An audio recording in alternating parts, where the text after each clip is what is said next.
Voilà. Voilà. Bienvenue donc à notre émission. Jacques Roger Chaussionnaire Radio. Nous sommes donc à Philadelphie pour couvrir donc la convention des frères donc de l'ABE. Nous avons donc un frère avec nous. Avec lui, nous allons échanger. How are you doing, my brother? How are you, sir? I'm good, and you? Pretty good. Could you present yourself to our audience? Well, my name is Amadou Diallo. I'm currently the treasurer for the Assemblyman Eric Stevenson. I'm also the Secretary General for Portal Fee Bantal, the New York section. Also, the most important thing, I'm a candidate for New York City Council for 2013. Okay. So why are you? Why? I'm here as an attendee to the conference of LABE, where they put together people who come, or the people who actually come here. They are people from LABE, or the descendant from LABE, who come together in North America, at least to try to put their differences aside and work together for the total development of Fouta Djallon and LABE in general. So why not Guinea and its LABE? Well, LABE is part of Guinea. It's another section. It's a regional section. They have subdivision in the country where they call this region. There's another region they call LABE. There's some they call Conakry, where they call Mamou. There are so many subdivisions. They have prefecture. And LABE has about 5 prefecture in its region. So what do you guys want to accomplish, basically? Well, the most important thing is unity and cooperation. Where there is no unity, it will be hard for people to work together. People are gathering here at least to encourage unity and working together for the development of LABE and its people. Okay. And why Mr. Bahouri here? He's a political guy. To see Bahouri here, don't you think people is going to say that probably your association is like a political association? Don't you think so? Well, I don't necessarily agree with that point. Mr. Bahouri is a national figure. Okay. He is the first vice president of the EFDZ. EFDZ is a national political party in Guinea. Now, as long as he is visiting the United States, people always like to invite him to their events. His presence here embodies his national image, that he's not only for one party like the EFDZ. Wherever people organize it, invite him, he's going to come there and give them messages. His message was about national unity and to keep fighting for the change in Guinea. And once the change comes, what needs to be done is to guard it the right way. His advice, it was really good. He is saying that we are not seeking power, political power in Guinea because we want to revenge against another tribe. No, we're working for political power in Guinea because once we achieve the political power, we will be able to develop the country for the Guinean people wherever you come from. Doesn't matter whether you're Malinke, you Soso, you Toma, you Forestry, or you Fulani. It is going to be a national development for the Guinean populace. Thank you very much. And thank you. It is an honor and privilege to be interviewed by Zach Roger. Thank you, Zach Roger. I'm flattered. Thank you. Voilà, notre deuxième invité ce soir, donc monsieur... Abdoulaye Pateba. Abdoulaye Pateba. Ceux qui ne connaissent pas Abdoulaye Pateba, il est le grand entraîneur de l'équipe de New York, qui a raflé pratiquement toutes les coupes. Il a fallu certainement qu'on essaie de faire un peu les petits... voilà. Bon, avant de vous poser la première question, à savoir, qu'est-ce qui fait certainement votre succès? Comment vous arrivez à diriger votre équipe pour toujours gagner? Bon, le succès réside généralement au niveau des joueurs. J'ai la chance d'avoir des joueurs de bonne qualité qui jouent régulièrement et qui sont très disciplinés dans leur profession. Ils prennent sérieusement le football parce que c'est quelque chose qu'ils aiment. Ils ne le font pas parce qu'ils veulent de l'argent, ils le font parce qu'ils aiment. Donc quand tu aimes quelque chose, tu écoutes ceux-là dont on vous dit ce sont vos dirigeants. Je dirige l'équipe avec 2 personnes qui se sont vraiment dévouées pour l'équipe là il y a des années. C'est Mohamed Diakité Krimo et Mohamed Kabatapé. Donc ils m'ont choisi pour diriger l'équipe techniquement, mais sur le plan financier, ils sont derrière et ils soutiennent. Donc le moral est toujours élevé au niveau de l'équipe. Donc c'est le secret. Okay. Vous êtes habitué à gagner, hein? Vous avez perdu cette année. Est-ce que vous avez été un peu frustré un peu? Bon, généralement, comme on avait trop pris la coupe, j'ai eu beaucoup de complaintes. Même M. Jacques Roger s'est plaint que toujours c'est New York qui prend. Donc j'ai dit à mes joueurs, ok, on va faire ceci. Chaque année, on va prendre et l'année qui va suivre, on va prêter la coupe à un État pour ne pas saboter le tournoi parce qu'il y a eu des complaintes. Vous avez été sérieusement battu cette année quand même. Bon, on n'a pas été sérieusement battu. On a été éliminé par Atlanta au tir au but, là où il y a eu 11 tirs au but. C'est ça. Et bon, finalement, j'ai dit à mes joueurs de les laisser partir parce que leur entraîneur était venu me demander pardon. Pardon, dis donc, si on n'amène pas la coupe à Atlanta, ils vont nous tuer. Malheureusement, je leur ai laissé passer, mais bon, ils ont perdu le match qui a suivi. D'accord, revenez quand même aux choses sérieuses. Vous êtes ici ce soir. Pouvez-vous expliquer pourquoi vous êtes là? Est-ce que vous êtes de l'AB vous-même? Bon, je ne suis pas de l'AB, mais je suis de Fouta. Comme c'est la communauté foutanienne qui est là, on avait reçu des invitations à travers le président de l'organisation de l'AB, qui est Elaz Abdul Gadri, qui nous a conviés tous d'assister à leur organisation cette fois, à la convention de l'AB. Ça, c'est l'une des raisons qui m'a fait venir ici. Et le parrain de la soirée aujourd'hui, Maki Genk, c'est un intime ami d'enfance. Lui aussi, il m'avait appelé pour me dire qu'on l'a donné la responsabilité de parrainer la soirée. Il aurait souhaité que je le participe avec lui. Voilà les raisons pour lesquelles je me retrouve aujourd'hui à Philadelphie avec M. Jacques Roger. Mais généralement, les gens se posent la question, pourquoi ne pas faire une association seulement des Guinéens tout court?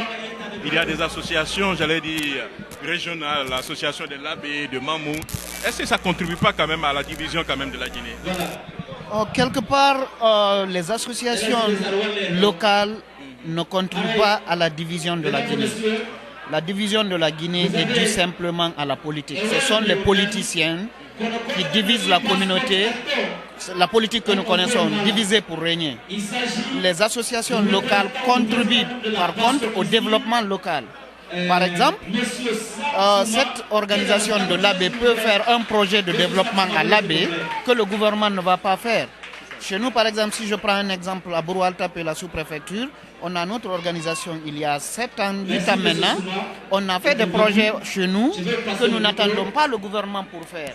Donc les associations ne sont pas négatives si elles sont utilisées pour l'intérêt de la communauté en Guinée là-bas. On n'utilise pas la politique, la plupart de ces associations, on ne parle pas de politique. Le règlement intérieur interdit que vous discutez de la politique. Pour ce qui est de l'organisation guinéenne, c'est parce qu'on n'a pas un gouvernement qui veut unir la Guinée. C'est le seul pays qui est aux États-Unis ici qui n'a pas une organisation nationale. On a des organisations régionales, Basse-Côte, Forêt, Manding, Fouta, mais il n'y a pas une organisation qui gouverne toutes ces organisations-là. Cela est dû à la politique que nous vivons. Vous êtes mieux renseignés que moi ce qui se passe dans notre pays aujourd'hui, mais on souhaiterait que peut-être dans quelques années les gens vont revenir à leur raison et savoir ceux qui veulent être au pouvoir ne cherchent qu'à être au pouvoir. Aujourd'hui, Alpha Condé est président, mais ce n'est pas tout le Manding qui bénéficie de sa présidence. Si Selou était élu, ce n'est pas tout le Fouta qui allait en bénéficier. Lorsque les gens vont réaliser cela, on va revenir à notre raison et savoir qu'ici, moi, je collabore par exemple avec des Malinqués, des jeunes Malinqués. Personnellement, ma femme, elle est Malinquée. Donc, quand on parle d'ethnocentrisme quelque part en Guinée, vous êtes un peu gêné, je suis mise au point, je ne peux même pas dire quelque chose. On souhaiterait que tous les Guinéens conjuguent le même verbe parce que quand la Guinée se développe, c'est tout le monde qui va en bénéficier. Les souffrances que nous menons aujourd'hui là, c'est tous les Guinéens qui en souffrent. On n'a pas l'électricité, ça ne veut pas dire que bon, si tu es Malinké ou Peul, tu as l'argent, tu peux mettre du groupe électrogène chez toi. Mais l'électricité en général, tout le monde ne l'a pas. On n'a pas d'eau, ce n'est pas quelques-uns qui ont de l'eau ou pas, c'est toute la Guinée. Donc, je prierai Dieu qu'il nous aide à réaliser cela et qu'on puisse mettre tout ce problème ethnique de côté et penser à la bonheur commune de la Guinée. Un dernier mot par rapport aux événements politiques un peu en Guinée. Il y a eu une marche encore. Cette marche qui a été encore, j'allais dire, cassé par le parti au pouvoir. Ça fait encore à peu près 4 morts. Il y a pratiquement 2 années de cela, nous avons connu encore le 28 septembre. Quel sentiment vous avez aujourd'hui? Est-ce que vous pensez que le régime du professeur Alpha Condé, qui est un civil, et le régime de M. Dadis Camara, c'est comme blanc bonnet, bonnet blanc? Pour le moment, on ne voit pas la différence. On est parti aux élections, on a vu comment les élections se sont passées. On a aujourd'hui un président civil qui essaye d'implanter peut-être son pouvoir par l'armée. Dans tout pays libre et démocratique, les citoyens ont le droit de manifester leur colère dans la passivité. Des manifestations pacifiques sont autorisées par la constitution du pays. On aurait dû encadrer ces manifestations, autoriser d'abord les manifestations, parce que si je demande mes droits, il faut que vous les respectez. Que le gouverneur de la ville ne dise pas ok, on va casser les manifestations, mais qu'il autorise et qu'il responsabilise l'opposition d'encadrer leurs militants. Parce qu'ils disent que c'est la sécurisation des biens de l'État, des citoyens.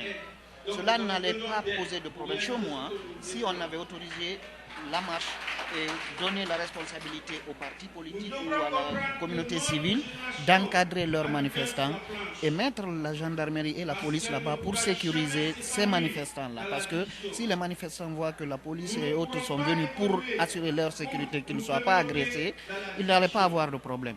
Mais nous connaissons tous, même dans les pays occidentaux, quand il y a des manifestations, il y aura toujours des bagarres parce que l'émotion a toujours joué. Nous prions Dieu que cela s'arrête, que prochainement, s'il y a des manifestations, que le gouvernement et l'opposition prennent leurs responsabilités. Monsieur Ba, je vous remercie. Merci beaucoup, monsieur Jacques Roger, comme toujours. D'accord, merci. Voilà, notre troisième invité aujourd'hui est donc monsieur Alassane Diallo, qui est donc le président du comité d'organisation de cette, de cette convention. Avec lui, nous allons essayer de faire certainement le point. Hein. Voilà, vous pouvez vous exprimer aussi en français comme en anglais, tout dépend de vous. Hein. Voilà, présentez-vous de manière générale. Qui est donc monsieur Alassane? Bon, merci Jacques Roger. Mon nom c'est Alassane Diallo, président de l'association ressortissante de l'AB à Philadelphie.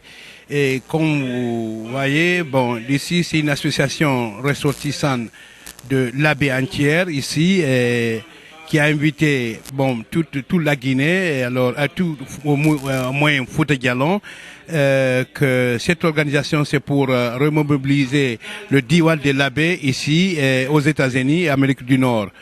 Alors ici je vous dis non seulement merci, monsieur Jacques Roger, avec tout ce que vous avez fait pour la communauté africaine en Nomo, que vous avez beaucoup travaillé. Il y a beaucoup de monde qui a demandé de rencontrer avec Jacques Roger, parce que Jacques Roger a beaucoup travaillé pour la communauté guinéenne. Et voilà, ici aujourd'hui, on est avec même le président de la communauté Fouta, monsieur Mombeya, docteur Mombeya, et vous, Jacques Aminata.com, et tous les journalistes à Nemo. Vraiment, je ne sais pas, le mot me manque tellement que je suis content aujourd'hui de voir cette organisation. If you like, welcome Jack. It's wonderful to see you today. This organization is organization from Labe community, and everybody are here today. And most of those people, there was really intention to see Jack Roger because he's the best person. So people like to see you, people love to see you, and they know you work harder for the African community, especially the Guineans. Congratulations et congratulations. On julbe me weltani ke on kadi o hande Jacques Roger ko mokoba kelludo. Mokoba modi ko hawa makko. Ndare do hande hino Jacques Roger so hino Mamadou Baldé hino Aminata.com hino modi journaliste be fomi watabe wolde portal fi bantal l'organisation pour Fouta Djallon fowno do hande Jacques Komokoba fono landi fi Jacques Roger do. Jacques merci ɗum ɗo ko fi lagine Fouta Djallon labe woni nokku goto ko indi men labe ko na ko men laba kon tum meɗen feewi ko men golle men haɗa na men yette baɓe kono o weltanama Jacques. Merci Jacques Roger. Je sais que vous êtes très busy. You are a very busy man today. I have a last question for you. Qu'est-ce que vous comptez accomplir? What do you really want to accomplish? really, we trying to achieve our goal is to have the unity among the Guinean first, the whole Guinean community. And then also that's why we choose first to meet the Labe community together and find what solution we work out, how to work with the Guinean community. And we find out we have to invite mostly the leaders of the whole community in Guinea, every region in Guinea, and also the president of Futa community in New York, Dr. Mombeya, and then also mostly the Bascot, the Haute Guinea, Guinea Forester, and other things, and find what solution. What next we have to do. And then I believe today what we have done here, we achieve the best thing you can ever imagine. We achieve the goals. Mr. Jack, especially to meet with you here, I cannot say what to say in that. Thank you very much, Monsieur Diallo. Sans oublier, j'attendais à Monsieur Abassidien. Je ne sais pas qu'est-ce qui passe avec Abassidien, mon bras droit, mon frère. Ibrahim Assouri Baldé, Talibé Baldé. Le reste, il y a beaucoup que j'attendais aujourd'hui. J'espère que peut-être Monsieur Abassidien sera là la nuit. Et je l'attendais à Alcine Diallo, Chicago. Monsieur Amadou Ouayo. Mais tous les journalistes, vraiment, on me manque. Merci, Monsieur Jack. Excusez-moi. Bye. Voilà, vous êtes donc toujours à l'écoute de notre émission Jacques Roger Show. Nous sommes à Philadelphie et nous avons en exclusivité le président, lui, de l'association du Fouta. Il s'agit du docteur Mombeya. Docteur Mombeya, congratulations. Voilà. Ça va très bien. Pour les auditeurs qui sont en ligne qui ne vous connaissent pas, qui est donc le docteur Mombeya? Docteur Mombeya, je m'appelle en fait Dr Thierno Mombeya Diallo. Je suis né en 1960, le 3 mars. J'ai fait mes études primaires, secondaires et universitaires en Guinée. Ensuite, je suis arrivé aux États-Unis ici le 16 janvier 1989. J'ai poursuivi mes études post-universitaires aux États-Unis. Je suis pharmacien, j'ai un doctorat en pharmacie de l'Université de Saint John. Donc, je dis bonsoir à tout le monde. Merci Jacques. Voilà. L'autre question que je vais vous poser avant, c'est tellement... voilà, je sais qu'on a vraiment besoin de vous et de moi. Voilà. Bon, certains frères disent qu'il y a déjà une association qui existe déjà, Porta Bantal. Pourquoi Union Mandingue? Merci pour cette question. C'est une question très très importante, Monsieur Roger. Portal Fi Bantal est une bonne organisation, une organisation très efficace, très dynamique, que nous aimons, que nous supportons, mais elle est totalement différente de la chose de l'Union du Fouta. Portal Fi Bantal est une organisation d'amis ou bien de connaissances des gens qui se sont choisis et qui ont créé Portal Fi Bantal. La différence est très très fondamentale parce que Portal Fi Bantal, pour adhérer à Portal Fi Bantal, il faut payer une caution et être membre. Il y a des différents degrés de caution, bien sûr, tandis que chez l'Union du Fouta, il n'y a pas de caution à payer. Une fois qu'on est né ou bien qu'on est originaire du Fouta, on est effectivement de l'Union du Fouta. C'est ça la différence fondamentale. C'est pas que l'Union Fouta est quelque chose contre Portal Fi Bantal ou bien que l'Union du Fouta est venue là pour détruire Portal Fi Bantal. Mais l'Union du Fouta devrait se former puisque Portal Fi Bantal est une organisation qui a beaucoup de membres mais qui ne réunit pas tous les ressortissants du Fouta. C'est ça en fait le truc. Donc c'est pas que nous ayons rien contre Portal Fi Bantal. Nous aimons Portal Fi Bantal et nous leur félicitons parce qu'ils ont fermé un bouchon lorsqu'il n'y avait aucune organisation au sein de New York. Maintenant qu'il y a l'Union du Fouta, nous comptons entièrement travailler avec Portal Fi Bantal et toute autre organisation de la sous-région du Fouta afin de faire prospérer le Fouta et notre pays, la Guinée. La dernière question que je vais vous poser, pourquoi vous êtes ici ce soir? C'est pour apporter certainement votre soutien? Bien, je suis là d'abord pour apporter mon soutien et pour répondre à l'invitation de l'AB qui a une convention à Philadelphia. Donc je suis venu leur apporter mon soutien et mon affection et leur féliciter pour tout ce qu'ils font pour, comment dirais-je, les ressortissants de l'AB et les ressortissants du Fouta en général. Docteur Mombea, je vous remercie. Merci beaucoup, mon cher Jacques. Okay. Au revoir. Voilà, vous l'avez compris. Hein? Venons donc de finir avec donc, le docteur Mombea. Docteur Mombea qui est donc... Voilà, vous êtes donc toujours à l'écoute de notre émission Jacques Roger Show. On peut joindre l'utile et l'agréable. Nous avons donc le grand manager d'Albi Finance. Comment allez-vous? Oui, monsieur. Monsieur Jacques, comment ça va? Ça va très bien. Ça va très bien. Ouais. Merci, merci. Bon, présentez exactement Albi Finance. Vous faites beaucoup de choses pour la communauté. Hein? Albi Finance, c'est quoi exactement? Ok, merci Jacques. Je peux dire que Albi Finance, c'est l'outil de transfert et l'assistance familiale des Guinéens de l'étranger. Donc, Albi Finance est une institution financière guinéenne qui est basée dans toutes les préfectures et sous-préfectures de la Guinée. C'est tout ce que je peux vous dire pour le moment. Mais qu'est-ce qui explique exactement votre succès? Parce que vous êtes un peu implanté partout. Hein? Et ensuite, vous avez maintenant des transferts en Afrique de, je crois, de $1 à $500. C'est seulement $10 qu'on paye, n'est-ce pas? Oui, oui, bien sûr. Et vous voyez, Jacques, vous savez, nous, les Guinéens qui vivons à l'étranger, on a sérieusement des problèmes. Vraiment, pour trouver des solutions, il faut d'abord identifier les problèmes. Et on a trouvé que vraiment le réel problème de nous, les Guinéens qui vivons à l'étranger, c'est pouvoir assister à nos parents là où ils sont, au village. Et il faut voir exactement les problèmes des gens et les identifier. Nos parents qui vivent au village, ils n'ont aucun moyen de recevoir leur aide à travers leurs parents qui vivent à l'étranger. C'est pourquoi on a préféré partir, même dans les villages les plus lointains, ouvrir nos bureaux pour que vraiment les gens puissent rester, par exemple, à New York ici, et faire déposer la dépense dans les villages là.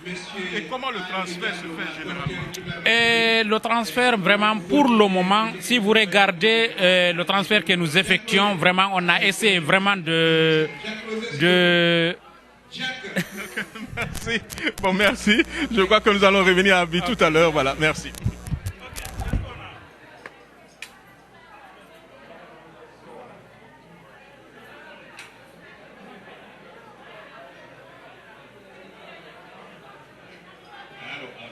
Je m'excuse, hein, voilà. Vous savez, ils sont obligés de faire quand même deux choses à la fois. Je suis très très heureux d'être ici ce soir.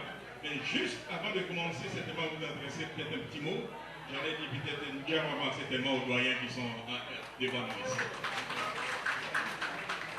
Comme je l'ai dit, je suis toujours heureux d'être parmi vous. Je suis toujours en famille. Je le dis de façon très simple. Que mon nom, ce n'est plus Jacques Roger, c'est plutôt Jacques Diallo. Je vous souhaite donc plein succès dans tout ce que vous êtes en train de faire. Tout ce qui est donc facteur d'union est une très bonne chose. Et je pense que l'association, l'année que vous êtes en train de mettre sur place, cette association certainement arrivera, je pense, et j'en suis sûr, dans les années à venir, à contribuer pour la paix en Guinée. Et aussi pour le développement de votre pays qui est assez riche. Merci beaucoup.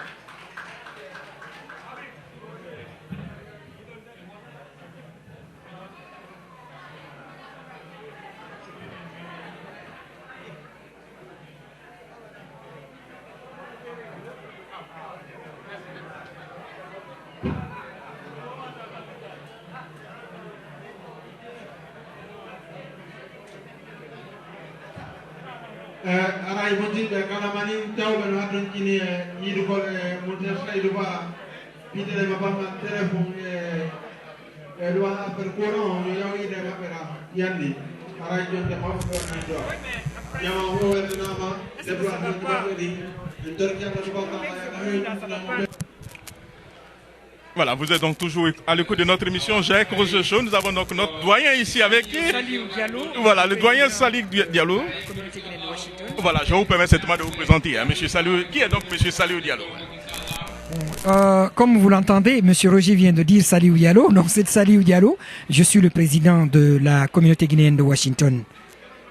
Et la communauté guinéenne de Washington exactement. Est-ce qu'il y a beaucoup de Guinéens actuellement à Washington? Ah oui, nous connaissons maintenant, nous avons enregistré beaucoup de Guinéens venant d'un peu partout qui s'arrêtent à Washington et qui voudraient vivre à Washington. Donc actuellement, nous comptons plus de 3000 Guinéens dans notre organisation et il faut compter que actuellement nous sommes organisés aussi en ressortissants. Vous avez la Basse-Côte, vous avez la Forêt et vous avez aussi le Fouta et le Manding. Donc c'est une très forte communauté, une très grande communauté et le tout ensemble nous formons l'association des Guinéens de Washington. Mais justement, beaucoup de frères se posent la question de savoir pourquoi, qu'est-ce que vous faites ici ce soir? Je m'explique. Vous êtes le président des Guinéens à Washington. Ici, c'est peut-être une organisation régionale. Et généralement, les gens disent que les organisations régionales sont des facteurs de division. Est-ce que vous êtes d'accord avec cette manière de voir les choses? Je ne suis pas d'accord avec cette manière de penser. Plutôt, nous encourageons ces organisations qui existent dans chaque région naturelle dans le cadre du développement de la Guinée. Et au contraire, ce que nous faisons, nous essayons de fédérer et de coordonner les activités de ces différentes associations et les encourager pour le développement de la Guinée. Et aussi en ce qui concerne les États-Unis, là où nous vivons, nous avons la communauté guinéenne qui est là pour tous les Guinéens qui vivent ici. La dernière question, c'est un peu politique par rapport à ce qui se passe actuellement dans votre pays. Quelle est votre réaction, votre commentaire? Il n'y a pas près de 2 années, nous avons assisté aux événements douloureux du 28 septembre. La semaine dernière, nous avons assisté encore des événements douloureux du 27 septembre. Alors, quel est votre commentaire? Face à cette situation en Guinée, dans notre pays, c'est déplorable. C'est déplorable. Je dirais tout simplement que ma réaction ici face à ça, c'est que il y a eu une impunité continue. Il y a eu du massacre. Il y a eu une impunité totale. Donc, c'est ce que vraiment j'ai déploré très sérieusement. Et jusqu'à présent, là où je vous parle, Monsieur Roger, il n'y a pas eu quelqu'un qui a été interpellé. Il n'y a pas eu de jugement. Il n'y a pas eu de justice rendue. Et nous avons assisté au pays des Guinéens qui ont été déplacés des régions de Sigiri et de Kouroussa, qui se sont déplacés, ils sont allés au Fouta. Et il y a eu des femmes qui ont été violées, il y a eu des hommes qui ont été frappés, les boutiques ont été saccagées, les maisons ont été brûlées, tout simplement parce qu'ils se sont appelés Diallo. Les ancêtres se sont déplacés de la Haute-Guinée, ils sont partis au Fouta, ils sont partis du Fouta plutôt, ils sont partis en Haute-Guinée, donc ils ont vécu là, ils ont fait des enfants, des arrière-enfants, qui ont aussi fait des enfants. Ces gens, croyez-moi, ne parlent aucun mot poulard. Ils parlent tous malinqués par une ségrégation pour les intérêts des politiciens. Alors là, ça a occasionné ce massacre qui, malheureusement, aucun parti politique, aucun gouvernement n'a eu la chance de parler et d'amener les gens à la justice. Ça, par exemple, c'est déplorable.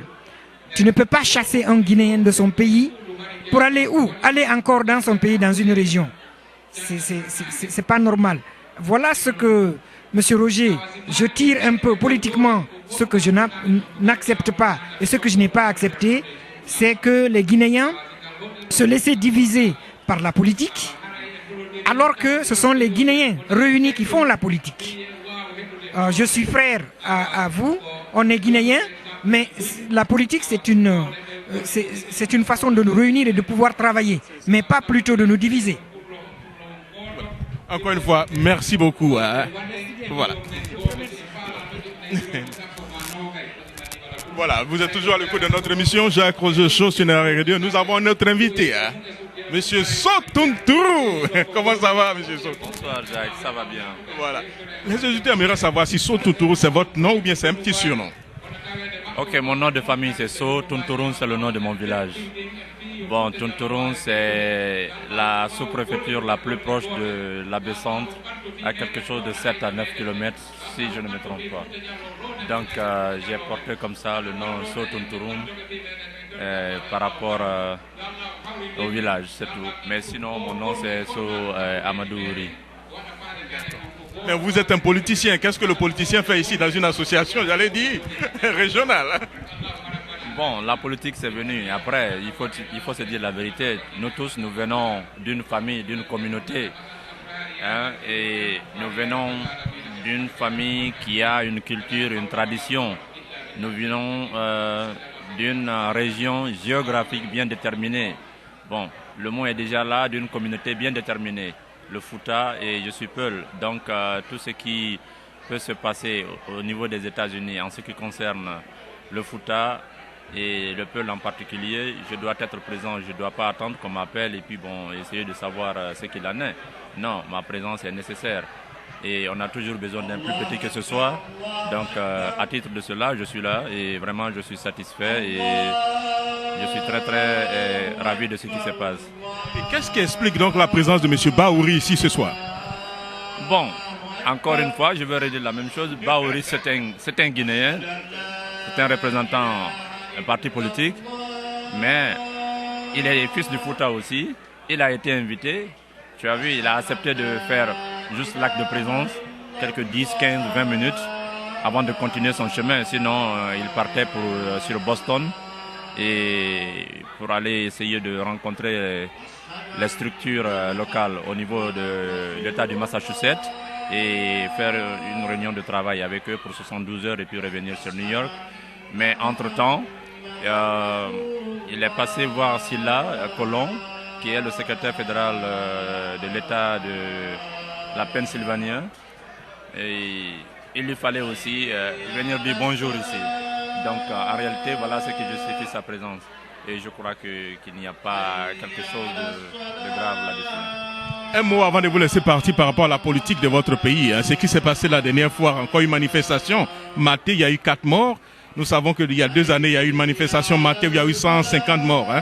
J'aimerais certainement avoir votre commentaire. Bon, le collectif pour la finalisation de la transition a essayé de faire... a tendu la main pendant 5 mois au gouvernement et à Alpha Condé pour qu'il passe au dialogue afin d'essayer de trouver des voies et moyens qui pourraient nous permettre à aller aux élections législatives dans la sérénité et puis finir la transition dans la sérénité. Encore si je peux me répéter, mais il n'y avait pas réellement une volonté de la part du gouvernement. Après 5-6 mois,